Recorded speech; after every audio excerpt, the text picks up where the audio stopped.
영국 동부 타워 햄릿. 언뜻 보기에도 귀티가 줄줄 흐르는 미모의 젊은 영국 여성이 한 동양인 중년 남자를 애타게 졸졸 따라다니며 애원하고 있습니다. 그런데 무슨 일인지 이 동양인 남성은 여성의 반응에 시큰둥한데요. 얼마 후 이 둘은 서로에 대한 놀라운 과거에 대해 알게 되면서 큰 충격을 받게 되고 지금까지와는 완전히 다른 인생을 살게 되었다고 합니다. 도대체 그들에게는 무슨 사연이 있었던 것일까요? 안녕하세요. 저는 영국 동부의 타워 햄릿이라는 지역에 거주하는 애슬린이라고 해요. 저는 현재 웰빙과 관련한 사업을 하여 큰 성공을 거둔 소위 말하는 여성 CEO의 반열에 들어섰습니다.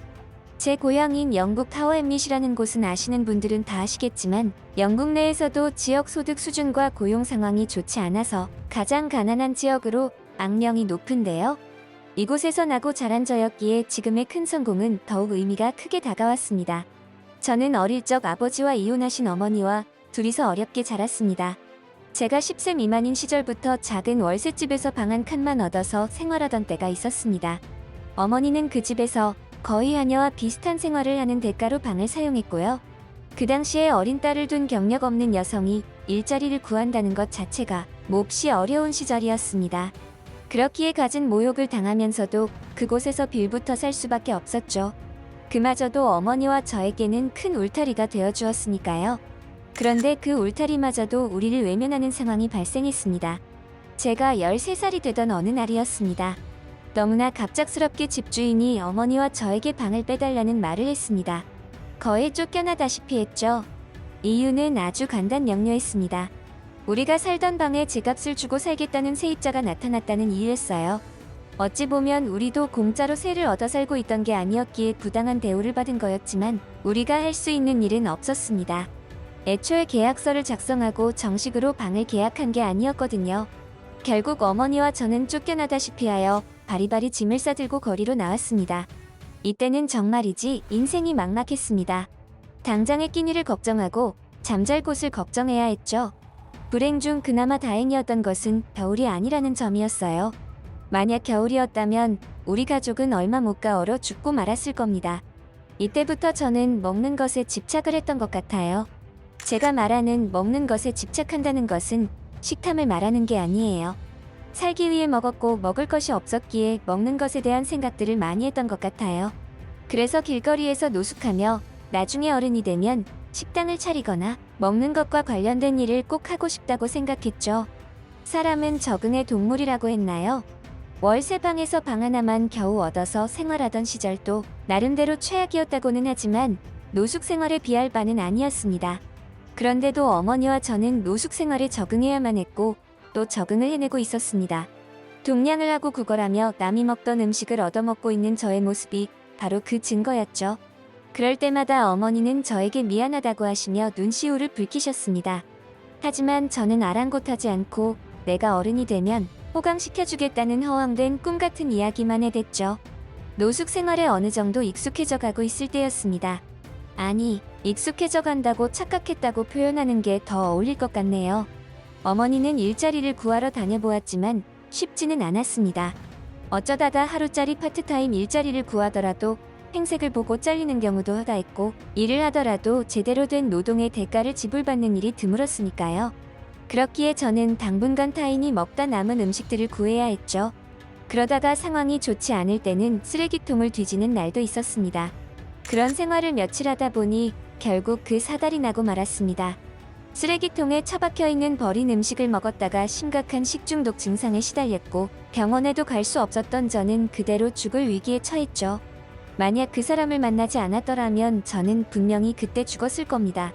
어머니는 아픈 저를 두고 이러지도 저러지도 못하고 하염없이 저를 부둥켜 안고 울고 계셨습니다. 아직도 그때의 기억이 생생합니다. 미칠 듯이 배가 아프고 구토하고 온몸에는 열이 나서 뜨거울 정도였지만 정신은 온전했거든요. 오히려 그때의 상황이 더욱 또렷하게 느껴졌습니다. 아마도 어린 나이였지만 이게 나의 마지막이 될지도 모른다고 생각했었나 봅니다. 그래서 다시 못 볼 어머니의 얼굴을 더 자세히 보려고 했고 그런 부분들 때문에 더욱 생생하게 남아있는 거겠죠. 그때였습니다.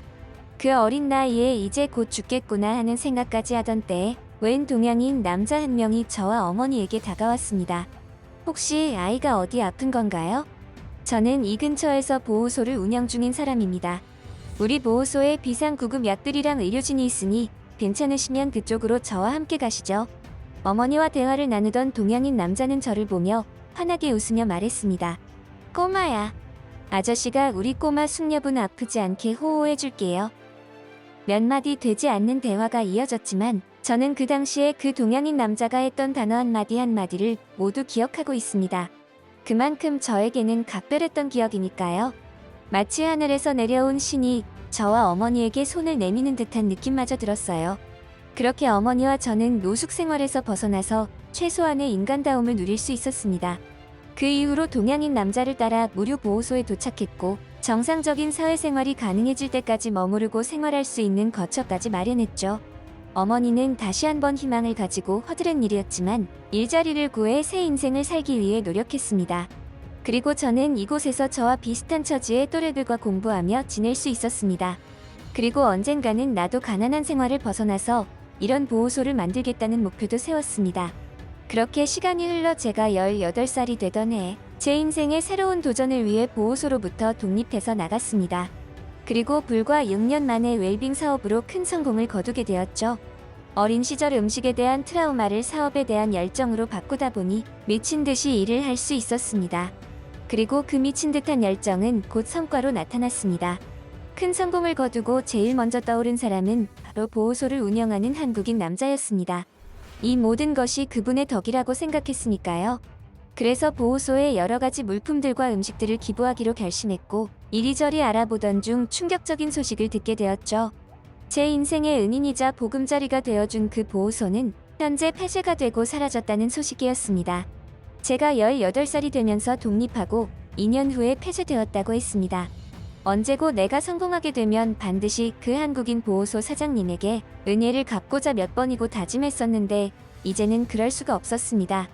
게다가 자연스럽게 폐쇄가 된 게 아니라 그곳을 운영하던 사장님의 사업이 완전히 망하는 바람에 어쩔 수 없이 폐쇄된 것이라서 그분의 연락처를 알아내는 것도 불가능했습니다. 그렇게 저는 다시 한번 일과 사업에 미쳐서 하루하루를 보냈습니다. 이처럼 일에만 미쳐서 살다 보니 젊고 혈기왕성한 나이에 남자 손 한번 만져보지 못했습니다. 소위 요즘 주변에서 젊은 사람들이 말하는 연애 고자가 바로 저였죠. 저도 노력하지 않았던 것은 아니었습니다. 우리 회사 직원들이 소개팅 자리를 마련해서 남자를 억지로 만나보려고도 했었죠. 저와 소개팅했던 남자 중에서는 저더러 귀티가 줄줄 흐른다면서 부모님이 엄청 부자 아니냐는 소리까지 하더군요. 그래서 우리 어머니는 청소부 일을 하시는 분이라고 말을 하니 표정이 싹 변하는 남자도 있었습니다. 사실 지금의 제 모습을 보면 누가 보더라도 노숙 생활을 하던 무료 보호소 출신 여자라고는 보이지 않았습니다. 사실 제 입으로 이런 말씀을 드리기가 부끄럽긴 하지만 제 외모도 어디 나가서 꿀리지 않는다고 생각하고요. 일에만 미쳐서 살 때의 드문드문 길에서 남자들의 번호 요청을 받은 걸 보면 저만 그렇게 생각하는 건 아니라는 증거죠. 그런데 어느 날 회사에 출근하면서 못 보던 동양인 청소부 한 분을 만났습니다. 반가운 마음에 먼저 말을 걸었죠. 나이는 40대 정도로 보였고 한국인이라고 하셨습니다. 이번에 건물을 담당하는 청소업체가 바뀌었는데 그곳의 직원분이라고 했습니다. 이분을 보면 왠지 예전 보호소 한국인 사장님이 생각나서 더 친밀감이 생겼었나 봅니다. 그런데 그분과 친해지면 친해질수록 뭔가가 이상하다는 생각이 자꾸만 들었어요. 분명히 이름도 다르고 외모도 다른데 그 당시에 보호소 사장님이 계속해서 떠올랐거든요. 단순히 한국인이라는 부분 때문은 아니었습니다. 그러던 어느 날 제가 느낀 이상한 동질감에 확신을 가지는 날이 있었습니다. 우리 회사 건물에는 사원들의 복지를 위해서 아동이 있는 부모 직원들을 위해 아이를 맡겨둘 수 있는 아동 보호시설이 따로 마련되어 있었습니다. 그래서 심심찮게 아이들이 들락거리는 공간이 있죠. 어느 날 10살쯤 되어 보이는 꼬마 여자아이가 뛰어다니다가 넘어지는 걸 봤습니다. 다행히 크게 다치지는 않은 것 같았는데 왜 아팠는지 꼬마 아이가 아주 서럽게 울었어요. 그런데 그 모습을 본 한국인 청소부 아저씨가 다가가더니 꼬마 아이에게 말했죠. 꼬마야, 아저씨가 우리 꼬마 숙녀분 아프지 않게 호호해줄게요. 그러더니 품에서 밴드를 꺼내서 붙여주더군요. 그리고 그날 퇴근 시간이 되어 한국인 청소부 아저씨에게 다가가 말했습니다. 도대체 어떻게 된 거예요? 갑자기 사라지시더니 왜 이런 모습으로 여기에 계시는 건데요? 얼마나 걱정했는 줄 아세요? 뜬금없는 제 말에 아저씨는 한동안 당황하는가 싶더니 이내 쓴 웃음을 지으며 저에게 모든 것을 털어놓았습니다. 역시나 이 아저씨는 저와 어머니의 생명의 은인이자 무료 보호소를 운영하시던 한국인 사장님이셨습니다. 이름이 다른 것은 회사가 크게 망하면서 빚쟁이들이 안 갚음하려고 자꾸만 자신을 찾아오는 바람에 개명했다고 했죠. 얼굴도 마찬가지였습니다. 생명의 위협을 몇 번 받다 보니 이대로는 언젠가 크게 당하겠구나 싶어서 성형 수술까지 했던 거였습니다. 그 모든 사실을 알게 되자 이상한 감정이 샘솟았습니다. 애처롭기도 했고 동정심도 들었으며 복잡한 마음이 들었죠. 하지만 이 감정이 무엇인지 아는 데까지는 그리 오랜 시간이 걸리지 않았습니다. 그 이후로 그 한국인 남자가 계속해서 제 머릿속에 떠오르고 생각났거든요. 일이 안 될 정도로 신경이 쓰이는 남자였습니다. 저는 그 한국인 남자를 좋아하고 있던 거였어요. 참 제가 생각해도 어이가 없는 상황이죠. 그 혈기왕성할 때는 일에 미쳐서 살다가 제대로 된 연애 한번 못 해봤는데 뜬금없이 우리 회사 건물을 청소하는 청소부와 사랑에 빠지다니요. 하지만 저는 내가 좋아하는 남자의 직업이나 나이 따위는 중요하다고 생각하지 않았나 봅니다. 저는 연애를 할 때도 사업을 할 때처럼 무조건 직진이었습니다. 좋아하면 좋아한다. 싫으면 싫다가 명확했죠. 이번에도 마찬가지였습니다. 아저씨, 저 아저씨를 좋아하나 봐요. 혹시 저랑 결혼하실 마음 있으세요? 빚은 제가 다 갚아드릴게요. 한국인 아저씨는 저의 뜬금없는 고백에 한동안 넋이 나간 사람처럼 멍한 표정을 짓더니 저에게 말했습니다. 까불지 마라 이 녀석아. 어른 놀리면 못 쓴다. 그게 진심이든 아니든 그건 안 될 말인 거 알지? 네. 저는 보기 좋게 까였습니다. 사실 저 말을 하면서 속으로 얼마나 떨렸는지 아무도 모를 겁니다. 진심으로 하는 이야기였으니까요. 그런데 보기 좋게 청혼을 거절당하고 나니 한동안 우울증에 걸린 사람처럼 지냈습니다. 그 이후에도 끈질기게 만남을 요구하고 들이댔지만 아저씨는 나이 차이가 많이 난다. 네가 지금 이러는 건 어릴 때의 기억 때문에 잠시 혼동을 하는 거다. 조금만 시간이 지나면 너도 정신을 차릴 거다. 등등의 이유를 대면서 저를 거부했습니다. 제가 너무 들이댔던 것일까요? 결국 그 아저씨는 또다시 제 곁을 떠났습니다. 아예 청소회사에 사표를 내고 나가셨더군요. 이놈의 연애 고자가 또 사고를 쳤다고 생각하며 힘든 시간을 보냈습니다. 차라리 잘된 건지도 모른다고 생각하며 아저씨 말대로 잠깐의 혼동으로 이런 감정이 들었을 거라고 자위하며 이를 악물고 버텨보았습니다. 그렇게 3년이라는 시간이 흘렀지만 저는 아직도 그 아저씨를 잊지 못했습니다. 이제는 저도 아저씨를 잊어야 했습니다. 그리고 제 인생을 살아가야 했죠. 하지만 뒤숭숭한 마음은 잡히질 않았습니다. 이런 저의 마음을 다잡고 초심을 떠올리기 위해서 저는 보호소를 찾았습니다. 사실 회사가 한창 잘 나갈 때 설립해서 운영해오던 무료 보호소가 하나 있었는데 실제로 그곳에 가는 것은 이번이 처음이었습니다. 보호소를 방문해 형편이 어려운 사람들과 아이들을 위해서 봉사활동을 했습니다. 그리고 그날 저는 제 눈을 의심하는 상황과 마주했죠. 제가 그토록 들이댔다가 도망을 가버린 한국인 아저씨가 그곳에서 봉사활동을 하고 있었던 겁니다. 한동안 서로의 얼굴만 쳐다보며 말이 없었죠. 그날 우리는 많은 이야기를 나누었습니다. 최소한 너에게 짐이 되는 사람이 되고 싶지는 않았다. 그래서 다시 재기하기 위해 노력했고 나에게 있던 빚은 이제 모두 청산했어. 제 빚도 좀 청산해 주시죠? 이제 저랑 결혼해 주세요. 저도 이제 30대예요. 계속 거절하면 평생 노처녀로 살지도 몰라요. 전 아저씨 아니면 결혼 안 할 생각이거든요. 그날 이후로 그 아저씨는 제 침실에서 저와 함께 아침을 맞이하고 있습니다. 이제는 제 남편이 되었거든요.